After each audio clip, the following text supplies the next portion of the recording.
नमस्ते, हाय, हेलो, कैसे हैं आप सब। चलिए कहानी शुरू करते हैं। जहाँ डॉक्टर बात कर रहे होते हैं विकी के पिता से, और विकी के पिता बता रहे होते हैं कि आप हमारे होटल में स्टे कर सकते हैं। हालांकि होटल का स्वीट रूम या रूम के हिसाब से आपको प्राइस पे करनी पड़ेगी। जब डॉक्टर ये बात पूछते हैं कि कितना प्राइस पे करना पड़ेगा, पर जैसे वो ये सारी चीज़ें सुनते हैं तो वो कहते हैं कि आप सच में बहुत बड़े व्यापारी हैं, लगता है आपको मार्केटिंग अच्छे से आती है। वो कहते हैं यही तो करना हमारा काम है। जिस पर वो कहते हैं कि अच्छी बात है, लेकिन मुझे इसमें कोई इंटरेस्ट नहीं है, मुझे एक छोटा सा रूम भी काफ़ी है मेरे लिए। इस बात को सुनकर वो कहते हैं ठीक है, तब तो आपको मेरे बेटे से बात करनी चाहिए, और हो सकता है कि ताकि मेरा बेटा आपके लिए एक बेहतरीन रूम तैयार कर सके आपके चॉइसेस के हिसाब से। अच्छा, तो ठीक है, मैं विकी से बात कर लूँगा। और ये कहते हुए डॉक्टर अंदर अस्पताल के अंदर चले जाते हैं। वो भी सोचते हैं आजकल के जनरेशन के बच्चे। विक्रांत यही कह रहे होते हैं कि इनका प्यार कैसा है, हवा में उड़ने वाला, आज है कल नहीं है, और गलतफहमी। लेकिन एक चीज़ तो अच्छा है, प्यार प्यार हमेशा ठहरता है ना मेरी प्यारी पत्नी। काश तुम होश में होती तो हम दोनों मिलकर इस सब के मज़े लेते हैं। तुम्हें पूछता मैं तुमसे कि तुम्हें याद है जब मैं भी तुम्हारे कभी आगे पीछे घूमने लगा था, जब तुम माँ बनने वाली थी। मैं तुम्हारे हर एक कदम को संभल संभल कर चलने के लिए कहता था, और तुम कैसे कहती थी, बस करो, कितना परेशान करोगी मुझे। और मैं भी यहाँ हवा में क्यों बात कर रहा हूँ, चलो मैं तुम्हारे पास ही आके बात करता हूँ। ये कहते हुए वो अपनी पत्नी के पास जा कर के बैठ जाते हैं, और बैठकर कहते हैं तुम्हें पता है क्या, हे सुनो ना मेरी प्यारी पत्नी। ये कहते हुए उसके गाल को पिंच करता है और कहता है तुम्हें पता है क्या, उसके माथे पे किस करते हुए, आज ना मैं डॉक्टर की लव स्टोरी सुनकर आ रहा हूँ। वही डॉक्टर जिसने तुम्हारा इलाज किया है, पता है उसकी गर्लफ्रेंड कौन है, वही डॉक्टर जिससे तुम पहले भी मिली हो। गेस करो कौन है, वो वही लड़की है जिसने मेरा इलाज किया था और मेरे बुरे वक्त में मेरा ख्याल रखा था और तुम्हें संभाला था। वो वही लड़की है तापसी। तुम्हें तो याद ही होगा। तुम्हें पता है क्या, वो लड़की ना मेरे पास आई, तुम्हारा ध्यान रखी, और और डॉक्टर से झगड़ा करके चली गई। झगड़ा मतलब बहुत बड़ा वाला झगड़ा। गलती हमारे डॉक्टर की है बेचारे की, कि उसने अपनी फैमिली इशू को सबसे छुपा के रखा। बता दिया होता तो क्या प्रॉब्लम था, अपनी गर्लफ्रेंड को तो बता सकता था। ओह, या फिर शायद वो दोनों कभी गर्लफ्रेंड बॉयफ्रेंड थे ही नहीं, पता नहीं, मैं श्योर नहीं हूँ। लेकिन जो भी हो, मज़ेदार लव स्टोरी है। काश तुम होश में होती तो हम दोनों ना पॉपकॉर्न लेके बैठ जाते, लाइव फिल्म चलती, दोनों की लव स्टोरी।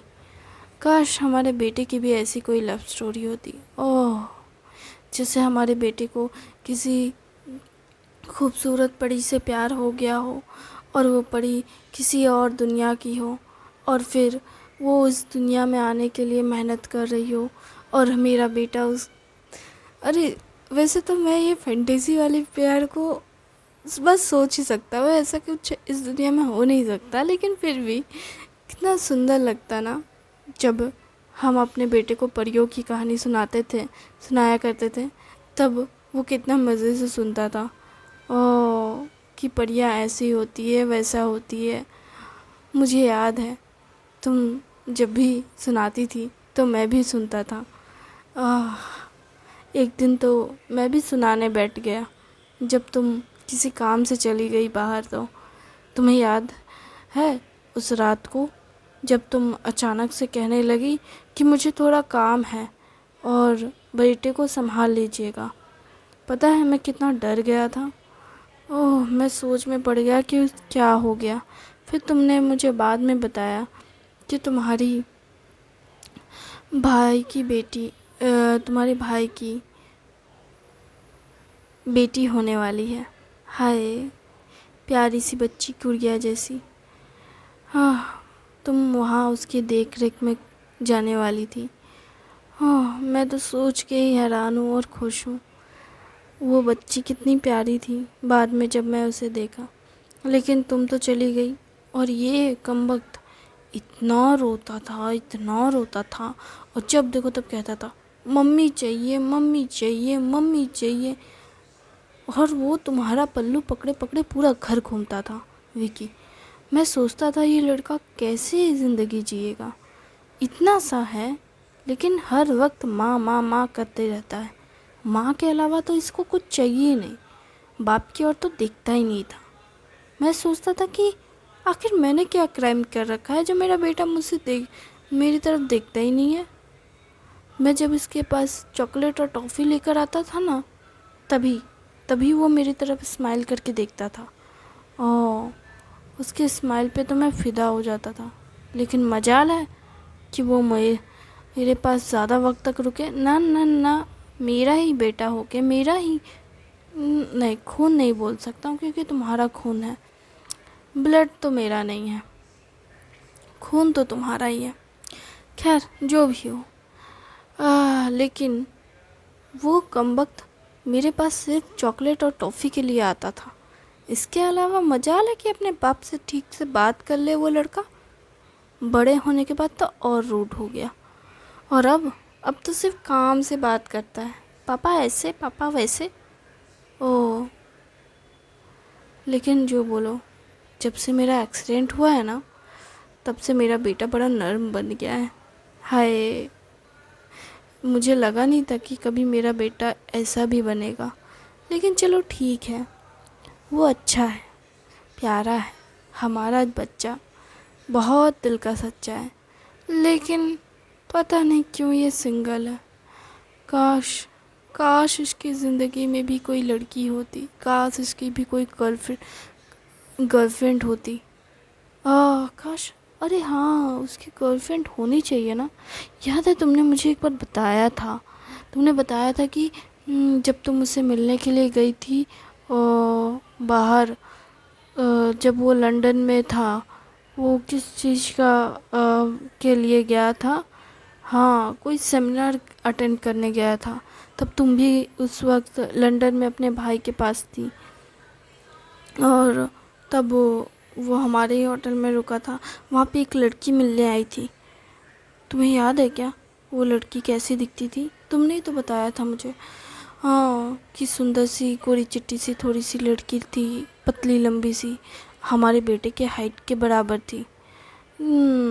और तुम्हारा इस बात पे मुंह बन गया था। तुम कहने लगी हाय, ये लड़की तो हमारे बेटे के बराबर ही है।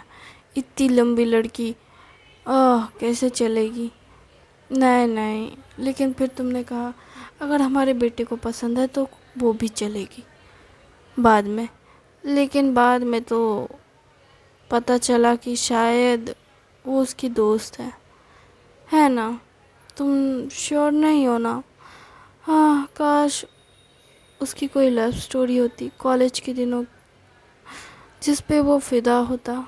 कोई तो दिल तोड़ उसकी ज़िंदगी होती। सच कहूँ तो मैं थोड़ा क्यूरियस हूँ, कहीं वो हमसे कुछ छुपा तो नहीं रहा ना? क्या पता उसकी कोई गर्लफ्रेंड रही होगी और वो अपनी गर्लफ्रेंड को हमसे हाइड कर रहा है। कुछ तो कुछ तो है। हालांकि मैं बीच में सोच रहा था कि कहीं उसे उस डॉक्टर से तो प्यार नहीं है, पर अब लगता है नहीं, डॉक्टर से प्यार हो ही नहीं सकता। अगर डॉक्टर से प्यार होता भी तो हमारे डॉक्टर साहब तो उसे छोड़ेंगे नहीं। पता नहीं, अगर इन तीनों के बीच लव ट्रायंगल तो नहीं हो जाएगा ना? सुनो ना, तुम जागो ना प्लीज़ ना। अगर हमारे बेटे को डॉक्टर तापसी से प्यार हुआ और डॉक्टर आयुष्मान को भी तापसी से प्यार है, और डॉक्टर तापसी आयुष्मान से प्यार करती है, लेकिन हो सकता है कि इतने लंबे टाइम में वो उनके अपनी फीलिंग्स को दबाते दबाते उसे छोड़ चुकी हो। हालांकि मुझे आज के इंसिडेंट को देखकर नहीं लगता कि वो उससे अब प्यार नहीं करती। मुझे लगता है वो अभी भी उससे बहुत प्यार करती है। लेकिन क्या हो अगर उसका प्यार एक तरफ़ा हो या नहीं हो, मैं श्योर नहीं हूँ।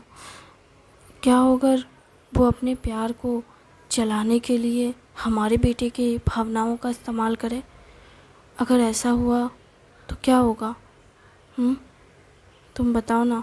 हमारा बेटा बेचारा दर्द से बेहाल हो जाएगा। वो ऐसी लड़की से प्यार करता है जो लड़की उससे प्यार ही नहीं करती, बस उसका इस्तेमाल करेगी और फिर उसे छोड़ देगी किसी कबाड़ की तरह। तुमने सोचा है क्या इस बारे में? क्या हो अगर ऐसा कुछ हो तो? नहीं नहीं, ऐसा कुछ नहीं होना चाहिए ना। देखो ना, बताओ ना मुझे, मैं क्या कर सकता हूँ ऐसी सिचुएशन में? तुम कुछ तो कहो। देखो, तुम्हें जागना ही होगा। हमारी बच्ची की ज़िंदगी खतरे में है। सुनो, समझो, हमारा बच्चा खतरे में है। तुम ही हो जो उसे बचा सकती हो। प्लीज़ जाग जाओ ना, हमारे बच्चे के लिए जाग जाओ। वो ये सब कहकर अपना सर बेड पे रखता है, उसके हाथ को थामे हुए कहता है, अब बस बहुत हो गया, उठ जाओ, जाग भी जाओ। तुम्हें पता है क्या, मैं तुम्हें और इस तरह नहीं देख सकता हूँ, और ना ही अपने बेटे को इस तरह से तड़पते हुए अकेले देख सकता हूँ। तुम्हें पता है क्या, वो कहता है कि जब तक तुम नहीं जागोगी तब तक वो शादी नहीं करेगा। वो पूरी ज़िंदगी अकेला रह जाएगा। तुम सोच रही हो, उसका प्यार, जिसे वो प्यार करता, वो प्यार भी सच्चा नहीं। और जिस माँ बाप से वो प्यार करने का चाहत रखता है, जिस माँ का आंचल थाम ज़िंदगी देखना चाहता है, वो माँ भी अब उसे की तरफ नहीं देखती। तुम एक बार उसके बारे में सोच तो लो। देखो, उसे बहुत तकलीफ़ हो रही है। तुम अपने बच्चे को तकलीफ़ में नहीं देख सकती ना। प्लीज़ आंखें खोलो ना, एक बार, बस एक बार के लिए हमारे बच्चे के बारे में सोचो। उसकी खुशी, उसके सुकून के बारे में सोचो। क्या तुम इतना सा नहीं कर सकती उसके लिए? बस उसके लिए जाग जाओ। वो ये सब कहते हुए रोने लगता है। रोते रोते उसके आंसू जब बहुत ज़्यादा बहने लगते हैं तो उसके हाथों पे गिरने लगते हैं। उसकी पत्नी के हाथ भीग जाते हैं। तब उसे होश आता है कि उसने क्या कर दिया। फिर वो तुरंत रुमाल निकाल कर अपनी पत्नी का हाथ पोंछता है और कहता है, मैं अभी आता हूँ मुँह धोकर, मैंने तुम्हारा हाथ गंदा कर दिया। वो ये कहते हुए वो जाने लगता है और जाकर बाथरूम में जाते हैं और बाथरूम में जाके अपना मुंह धोते हैं और ऐनक में अपनी शक्ल देखते हुए कहते हैं, तुम क्या सोच रहे हो? इस तरह से खुद को क्यों परेशान कर रहे हो? और उसे भी, तुमने कहा था तुम उसके सामने मुस्कुराओगे, फिर तुम उसके सामने कैसे रो पड़े? हाँ, आखिर तुम कैसे इतने कमज़ोर पड़ सकते हो? तुम कौन हो, तुम्हें पता है ना?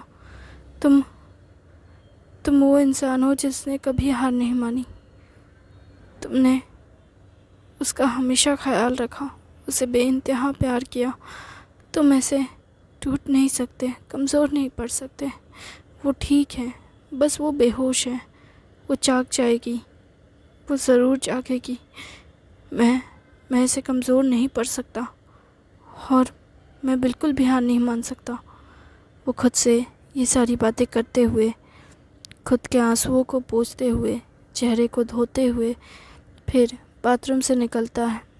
बाथरूम से निकल के फिर अपनी पत्नी के पास जाता है और रुमाल जो वो बाथरूम से भिगा कर लेकर आता है और उससे उसके हाथ को पोंछता है और कहता है, माफ़ करना, मैंने तुम्हारा हाथ नमकीन पानी से नहला दिया।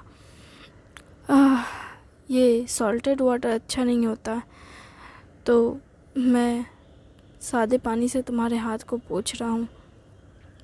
तुम बुरा मत मानना, और अगर तुम्हें ठंडा लग रहा है तो बताना, मैं तुम्हें चद्दर ओढ़ा दूँगा। मुझे यकीन है तुम्हें ठंड नहीं लगेगी, लेकिन अगर तुम्हें कुछ महसूस हो रहा है तो प्लीज़ मुझे बताना। वो फिर से ये बात कहते हुए जैसे वो रो पड़ने वाला है, वो रोने जैसी शक्ल बना लेता है। फिर वो कमरे से बाहर निकल जाता है और बाहर आके बैठ जाता है बेंच पे। बेंच में बैठते ही वो कहते हैं खुद से, आखिर मुझे क्या हो गया है? आखिर मैं इतना दुखी क्यों हूँ? इतना तो मैं कभी दुखी नहीं हुआ। मैंने हर सिचुएशन को साइलेंटली हैंडल किया है, फिर अब क्यों मैं इतना दुखी हो रहा हूँ? मेरा दिल इतना दर्द से भरा हुआ क्यों है? क्या ऐसा है जैसे मानो मैं उसे खो रहा हूँ? नहीं, मैं उसे नहीं खो सकता। वो मेरी इकलौती दुनिया है, मेरी ज़िंदगी है। मैं उसे नहीं खो सकता। मुझे बस शांत रहना होगा। वो ठीक हो जाएगी, सब ठीक हो जाएगा। मुझे बस खुद पे भरोसा करना है, मुझे मेरे प्यार पे भरोसा करना है। हाँ, सब ठीक होगा। वो ठीक हो जाएगी, वो मेरे पास लौट कर आएगी, मेरे प्यार को अपनाएगी। मैं उसे जाने नहीं दे सकता, और ना ही मैं खुद को खोने दे सकता हूँ इस सब में। मुझे बस अपने प्यार पे और खुद पे भरोसा रखना होगा। वो अपने आंसू पोंछते हुए कहता है, तुम्हें याद रखना चाहिए तुम कौन हो। वो बार बार अपने आप को, अपने नाम को लेकर बार बार खुद को याद दिलाने की कोशिश कर रहे होते हैं कि आखिर मैं कौन हूँ। मैं विकी का पिता और उस औरत का पति हूँ जिसने मुझसे सबसे ज़्यादा प्यार किया है। मैं इस दुनिया का सबसे खुशनसीब इंसान हूँ जो अपनी ज़िंदगी में सबसे ज़्यादा प्यार करने वाली पत्नी को पाया है। मैं इतना आसानी से हार नहीं मान सकता, मैं हार नहीं सकता। मुझे खुद पे भरोसा करना होगा। वो ये सारी बातें कहते हुए अपने सर को झुकाए हुए, अपने चेहरे को ढके हुए बैठे रहते हैं, अपने आंसुओं को थाम कर। तभी डॉक्टर आते हैं और कहते हैं, सर कैसे हैं आप? उसकी आवाज़ सुन वो कहता है सर झुकाए, मैं ठीक हूँ। आप देखने आए हैं ना? उसे तो जाकर देख लीजिए। नहीं, इस वक्त मैं आपको देखने आया हूँ। ये कहते हुए डॉक्टर घुटने के बल ज़मीन पर बैठते हैं और कहते हैं, लगता है बहुत परेशान है। मुझे लगता है आप बहुत ज़्यादा थक गए हैं। मुझे लगता है कि मुझे विकी को बुला लेना चाहिए और थोड़ी देर के लिए आपको ब्रेक लेना चाहिए। नहीं, ये मेरी पत्नी है और सिर्फ वो मेरी ज़िम्मेदारी है, ना ही मेरे बेटे की और ना ही किसी और की। ये सिर्फ और सिर्फ मेरी रिस्पॉन्सिबिलिटी है, और उसका ख्याल रखना ना सिर्फ मेरी ज़िम्मेदारी है बल्कि मेरा प्यार भी है। मैं ऐसे हार नहीं सकता।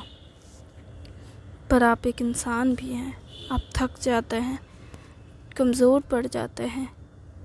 हाँ, बात सही है, लेकिन वो मेरे घर इस भरोसे नहीं आई थी कि उसका बेटा उसका ख्याल रखेगा, और ना ही मेरा परिवार उसका ख्याल रखेगा। वो मुझ पे भरोसा कर मेरे घर आई थी। मुझे उसका ख्याल रखना है। मैंने उसे वादा किया था कि मैं पूरी ज़िंदगी अपनी आखिरी सांस तक उसका ख्याल रखूँगा, और इसलिए मैं उसे जाने नहीं दे सकता। मैं उसे खो नहीं सकता। वो मेरी ज़िंदगी है। डॉक्टर, चाहे कुछ भी हो, मैं पीछे नहीं हटूँगा। आप भी नहीं हटेंगे ना? हाँ, बिल्कुल। हम मिलकर उनका ध्यान रखेंगे और वो ठीक हो जाएंगी। Thank you doctor.